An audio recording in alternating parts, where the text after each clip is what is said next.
the heck are you guys? I am Fastidious. Welcome to the channel. Today we are playing Dragonheir Silent Gods. Big thank you to Dragonheir for sponsoring today's video. And as you can see behind me, we have some really good Season 3 gameplay coming. I've got a little showcase of the new Temporal Vortex boss. We're going to take on Dahwan's realm and tear that guy in half. But first, to kick this video off, I want to go over all of the really exciting things coming for Christmas and New Year's in Dragonheir Silent Gods. Also, I gotta mention, if you're not playing this game, use my link in the description in the top pinned comment to download it and start playing today. In 1 second, we're gonna head to the test server, and I'm gonna show you how, if you've taken some time off from the game, fear not. They've got catch-up rewards for anyone that's taken 15 days or more away from whatever current season they're on. Really, really nice catch-up event so you don't fall behind on your server. So download today, use that link, description, top pinned comment. If you don't want to use the link directly for some reason and you choose to search it in the Google Play Store or the App Store and you live in America, then you're going to find the game under Dragonstride Legacy Reborn. But for everyone else in America on Steam or just downloading on PC, it's Dragonheir Silent Gods. And for everyone else in the world, of course, it's Dragonheir Silent Gods. So we've got the big Dahwan's Realm showcase. We're going to take on the new Temporal Vortex boss. And then to kick off the video right now, I'm going to show you the cool Christmas events and the amazing Christmas and New Year's deals. So let's get into it. Fastidious. Fastidious. Okay, folks, here we are on the test server, and I want to show you the upcoming Toss the Fortune event. This event is going to run through Christmas, through New Year's, from December 21st through January the 5th. It's a pretty fun interactive game. We're going to roll dice. You can earn a certain number of rolls a day. You'll get special cards and abilities to do things like reroll and freeze. I'll show you all of it in a second. But yeah, when you're on your main screen, you'll see it right here. This is the Toss for Fortune event. Each game will consist of 9 rounds of tosses. In each round, you're getting 5 6-sided dice that you toss. There are going to be a bunch of numbers going around. You just want to rack up as high a score as possible, because after the game ends, the sum of the 9-round score is going to be the final score for that game. Each day, the player's highest single score is going to be put up in the rankings, and based on how you did server-wide, you're going to get nice rewards every single day. It's really, really good stuff. They also have featured roll combinations each day. You can see here, if your dice combination happens to be composed of the day's gold/silver dice numbers, you will get a multiplier on your score. 2x or 1.5x, depending on if it's gold or silver. When the game enters the New Year blessing phase, if you get 2 consecutive tosses that both contain the gold number, you're gonna trigger a golden luck. This is gonna get you a temporary event item. You'll see what this is in a moment when we begin, but it's basically like an ability that you can use to try to get an even higher score that day. So these are all the phases. From December 21st to December 25th, we've got the Winter's Blessing phase. Then the Luminary Blessing phase will be the 25th to the 30th. And finally, we've got the New Year Blessing phase from the 30th through the 4th. Basically, the game time, as you can see here, that runs through the 4th, and then the whole ending period is 1 extra day. So how do you play? Let's begin. You're gonna earn the Good Luck Entry coins, and you do them in the following way. You've got daily quests and you've got event quests. The event quests, these are completed by actually playing the game. The daily quests are by using stamina. So you can get 5 total by consuming 150 stamina. You get 1 every 30 stamina increment up to 150. Let's claim all those now, and you can see we got 5 of the Good Luck Entry coins, and then we got some ability cards, right? We've got some event cards. So we've got the freeze card, we got 4 of those. Use these to select and keep up to 2 dice results from the previous round. So if you got a really good roll, you could lock it in place for the next round. Make sure you stick with that good number on your D6. Then you've got a reroll card. If you had a bad toss, you could use it and then retoss up to 3 times. There are unlimited uses of this per round. We got 3 of those. And finally, there's the plus minus card. You can use it to select up to 1 dice and change its value. You can increase it or decrease it. So I haven't done this yet. I just did some research. I'm excited to do it with you guys. Finally, I will show you before we start rolling. This is where the rankings will be. Obviously, I'm on the test server, so it's just me right now, but it will not look like this for you guys on your global servers. So let's go ahead and let's toss. The game has started. And see here, we're rolling 5d6s at a time. We've got 1, which is our gold, right? That's this round's lucky number. You can see it right below me. And then we've got a bunch of other random stuff. So we got the gold one there. I think we should confirm it. Should we even lock it? I don't know the meta for this. Should we freeze it? All right, let's confirm that as our roll. Now can I use, okay, cool. So now I can use my freeze card. I could click here. So let's lock in. This way we know we're gonna get 2 gold in a row, right? Why not? Then we get the special thing, whatever they called it. This looks good to me, right? We got a gold and we got a silver roll. Let's confirm that. There's a good luck chest. That's what I'm talking about. That was the thing they mentioned. So if we look over here, if we toss 2 consecutive gold numbers, we'll trigger the golden luck. We got that lucky chest. So let's continue tossing.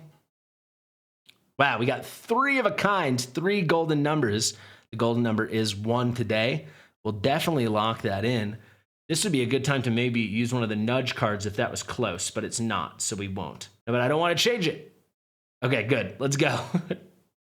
There's another good luck chest. We're hot right now. Let's keep tossing. Probably should have locked that whole one in. We got 2 this time. All right, we'll lock this one in. Let's confirm, then let's freeze. So now we got 2. We can select up to 2. We'll select them. Continue tossing. Still have 2 freeze cards left. Now we got 3. So on top of the 2 guaranteed, we got another one.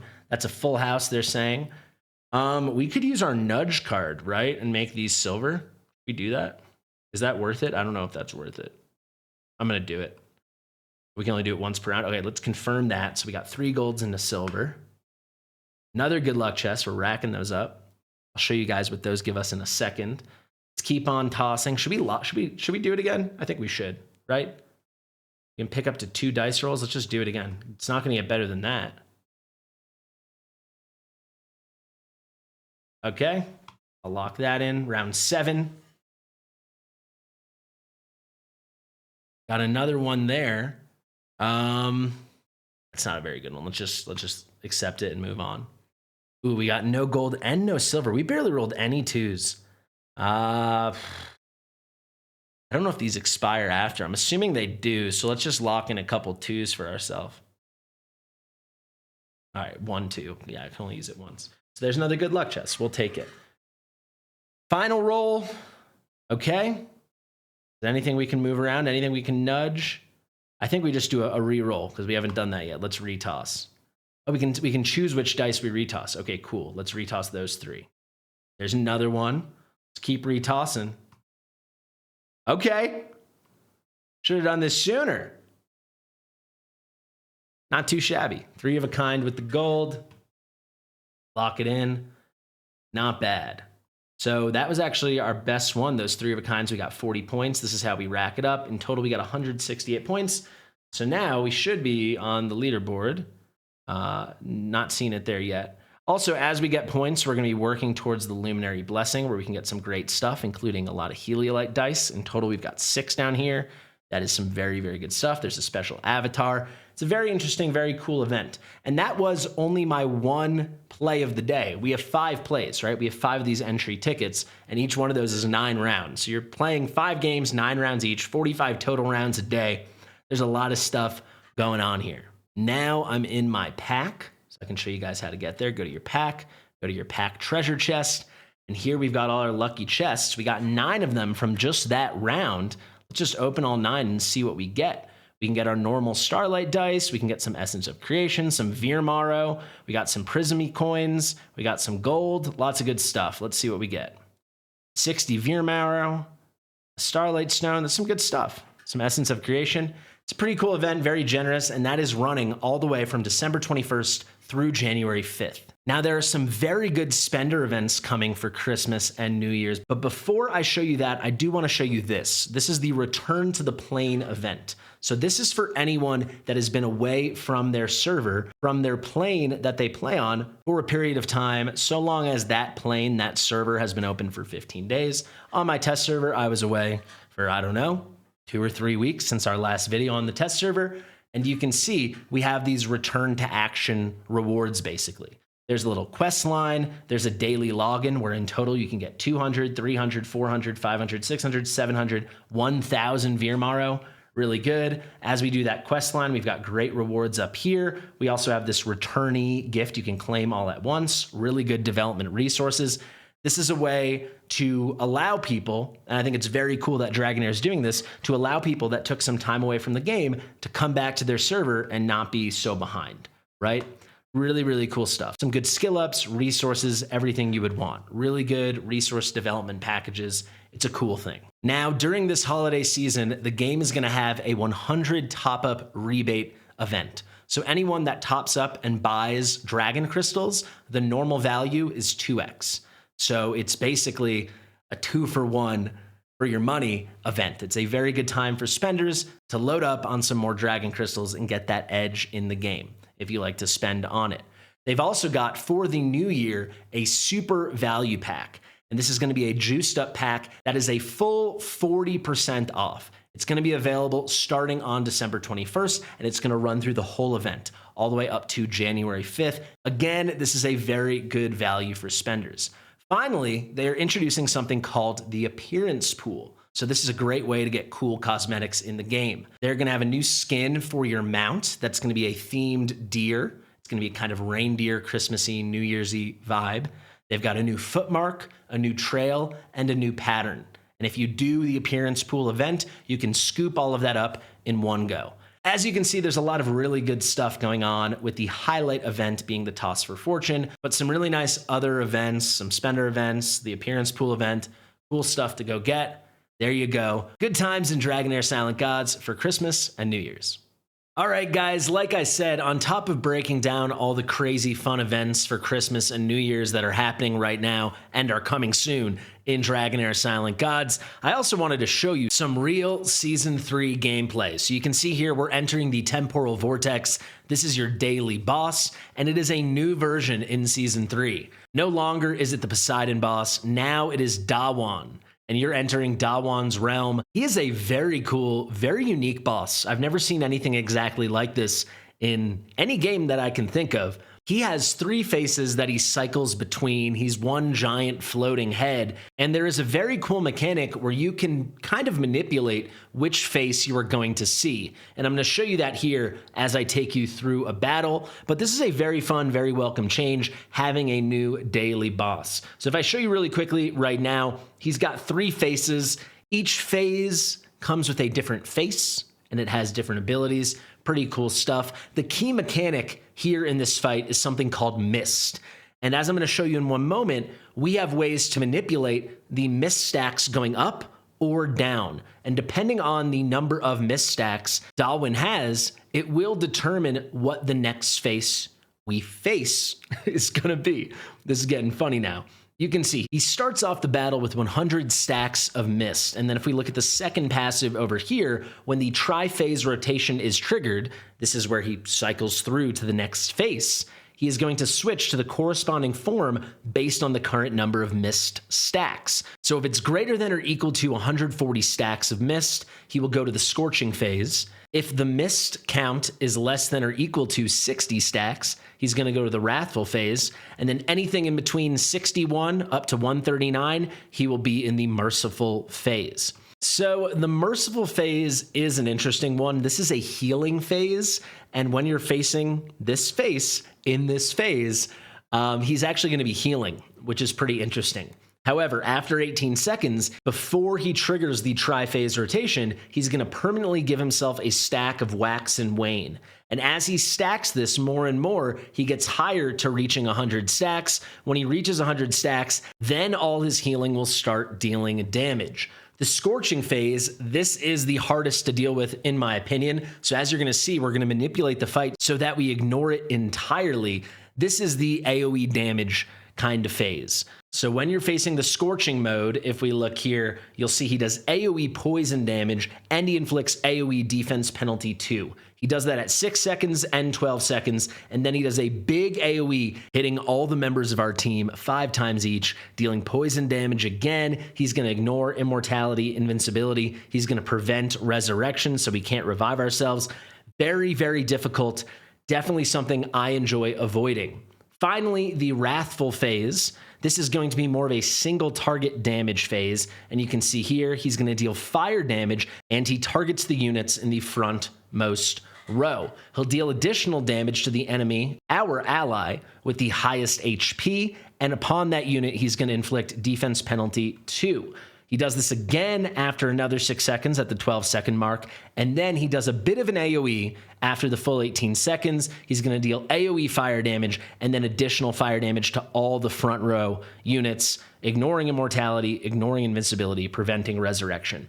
That is tricky, but not as tricky as the Scorching phase. So between these two phases, the face that I like to face is going to be, I'm like, I can't even deal with myself right now saying all these words, but it's going to be the Wrathful phase. So this is the one we're going to choose. So basically, as you'll see, we'll constantly cycle between the Wrathful phase and the Merciful phase. After he does that AoE and then the extra hit to the front row, he resets the miss to 100 stacks. And if we remember from the second passive, between 61 and 139, if that's the mist when the tri-phase rotation is triggered, it's going to go back to the Merciful phase. So that's what we do. And we're going to pop back and forth between the healing one and basically the single target fire one.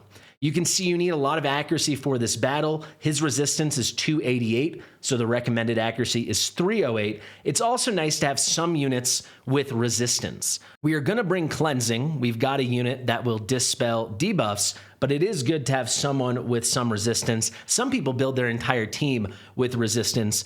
We're going a different route with just a ton of support, and then of course, our trio of Ice Blast units.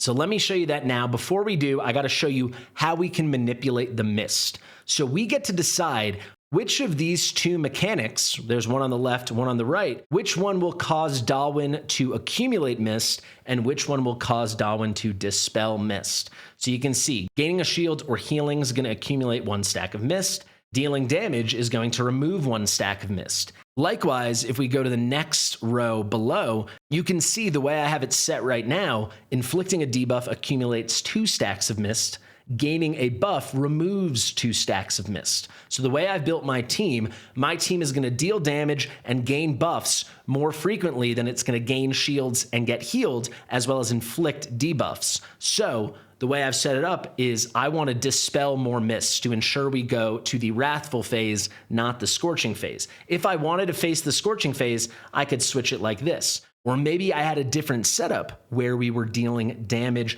and inflicting debuffs more often than we were gaining buffs. You could do something like that. You get to choose, but the way I choose to put it is like this. We want to dispel as much mist as possible, and you'll see we'll constantly bring it down to 0. When the Wrathful phase ends, it will go back up to 100. We'll go to Merciful, we'll bring it back down to 0. We'll go to Wrathful, back and forth, back and forth. But this is a cool little customizable mechanic here, so you can choose which mechanics based upon your team you want to highlight for accumulating and dispelling mist, so that you're facing the phases you want to face when you want to face them. Alrighty, let's show the team and let's hop right in.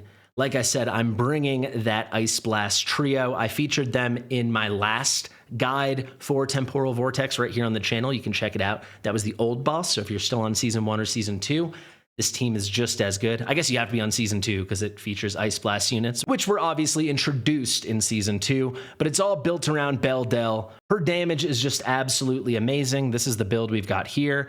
Then Shinna is an incredible Ice Blast enabler, probably the best we've got. And then we're bringing Zorak, who's an extra little boost, puts out some more ice crystals, and he is our unit with a ton of resistance. So you can see I've built him with 324 resistance. I would say to aim for 300 or higher, ideally 308 or higher if you're going to do this build. Why is this relevant? Well, the boss tries to put out a ton of debuffs, and he has this special artifact over here, the Titan Rib. So upon resisting a negative effect, the wearer is going to increase all allies' damage by 15% for 10 seconds, and he just keeps doing that whenever he resists anything. So in this build, the more resistance, the merrier, but aim for at least 300, really at least 308.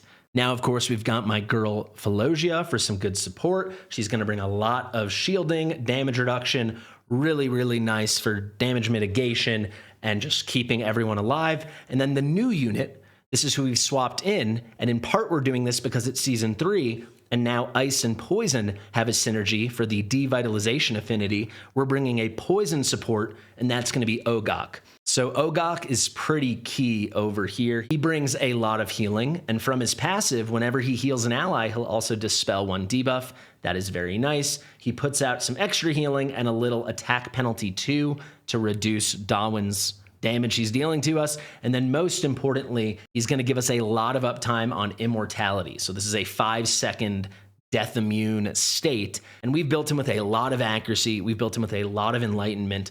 And because of that, he can cycle back to that ultimate very, very quickly. And we can maintain very good uptime on the immortality.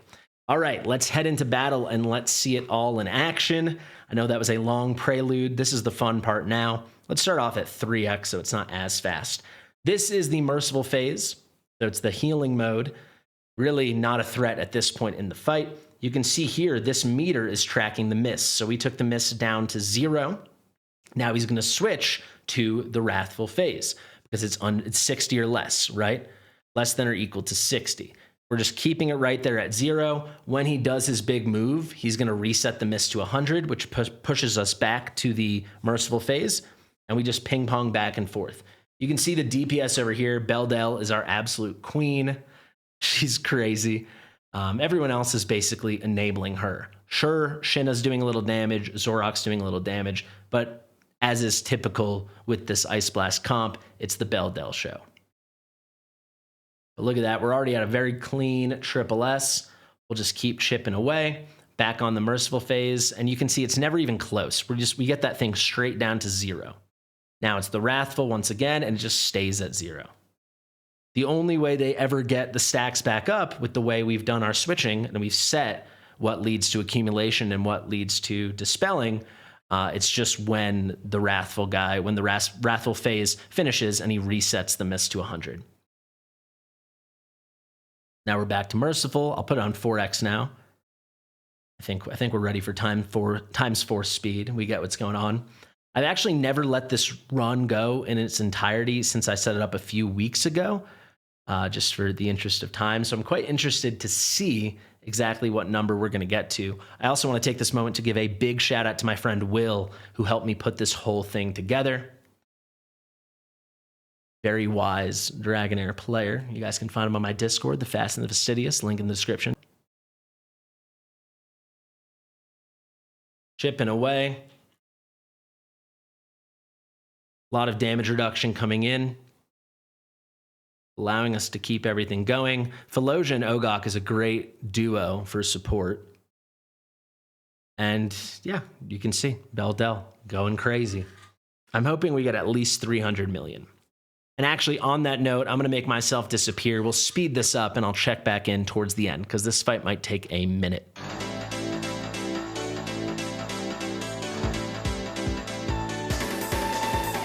All right, we're getting towards the end now. Beldel is down. So we'll see how long we can keep the ball in the air. But yeah, there you go. That's how the fight works. So you kind of have that optionality. Which faces do you want to face? Which phases do you want to ping pong between? So I find Wrathful to be so much more manageable than the Scorching. So that's why we're doing exactly what we're doing. They have the Resurrection block, right? So we're not going to be able to get Beldel up. Well, even if we could, we wouldn't be able to.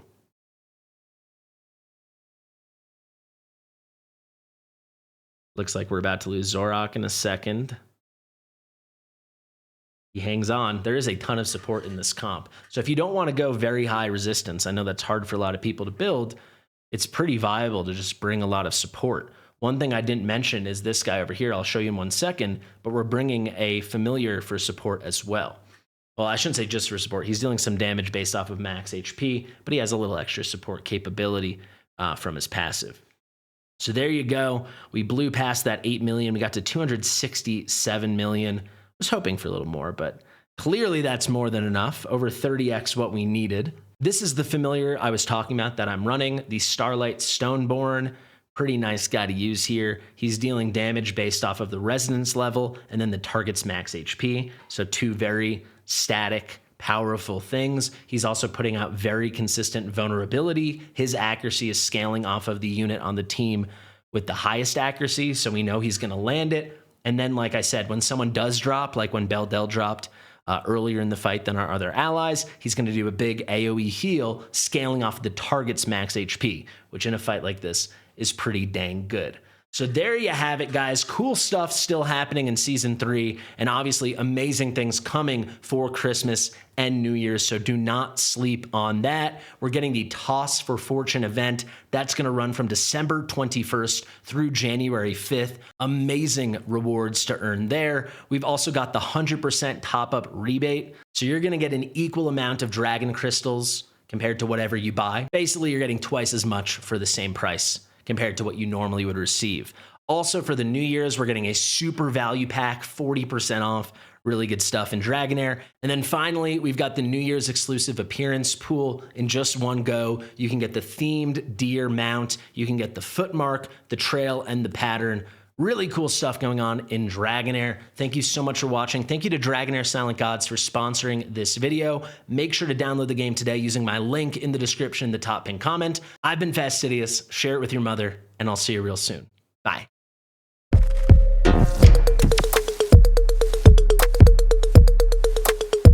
Fastidious.